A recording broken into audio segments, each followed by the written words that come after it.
Good morning, guys. I wanted to take a chance and share with you a couple of Google Chrome extensions that I have been learning to use and I think would be very effective for you in your classroom and also be very effective for you to use with your remote students.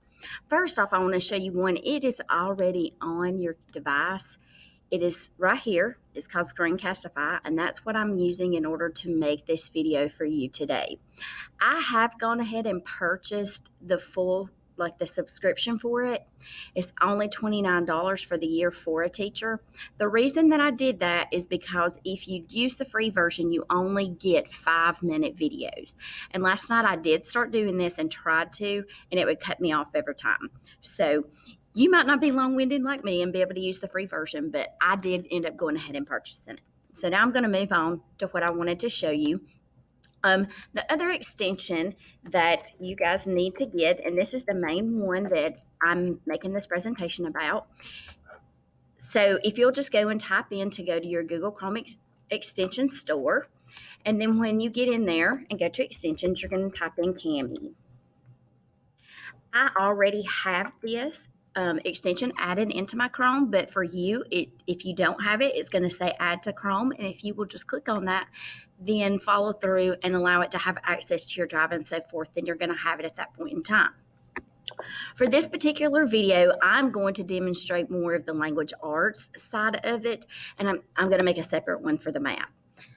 So once you have that there and available, then you will now have up here your Cami little icon to show that you have the Cami extension, and you can click right there to open it. There's so many different ways that you can open this and do things.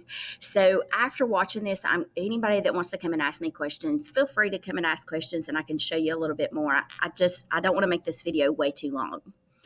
So what I did here is I went and I pulled in a document, which was a PDF document. And what I'm wanting to show for you language arts and social studies teachers, things that you could do for your students.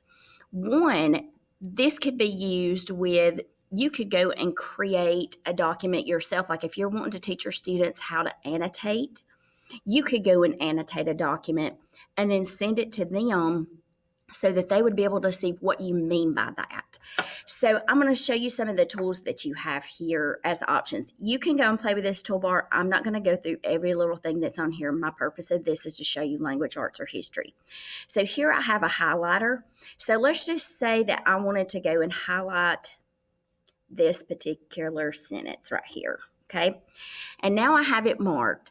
So if there was some purpose behind this, there's things that you can do here in that you could go and make a comment about that, which also could be, your comment could be voice comment. You could video yourself. The screen capture thing, I'm not going to go into all that, but I like the text comment because I think this would be really cool for, like, if you were asking your students to do an annotation. So if you went and highlighted that text and you were wanting them to annotate notes about that, like whether it was a literary device or whatever, then they could just go and type into this and make an explanation of what the text is about. I can't type. So once I click away from that, that is there, and they would see this when they went and opened it up, and they would be able to see that they have an annotation there. There's so many other things that you could do with this, but I think this is an excellent tool. This provides us to be able to allow students to get on a PDF and be able to work through their digital devices and do those things that we need them to do. If you have this assigned through Google Classroom, and I'm going to show you right over here, right here, where you can go in this menu and you can create it into a Google assignment. And when you do that, it's going to go directly to their Google Drive.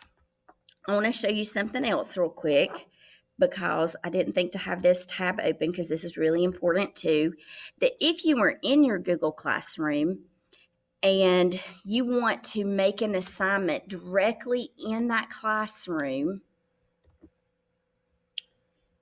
you can make a Cami assignment directly within that classroom. And one of the awesome things about it is if it has been created that way, it's already attached to Google Classroom. Like when those students do that assignment, there will be a place up here for them that will tell them right there to turn it in. They won't even have to go to Google Classroom and turn it in because it is turned in via the Kami app. I'm going to go ahead and end this video here. But if you have any questions at all that I can help you with, I would be glad to help you. I'm still learning this tool. It's something new to me, but I have been playing around with it. And I just wanted to let you guys know about it so that you could go and start playing around with it and see how you can make it useful in your classroom.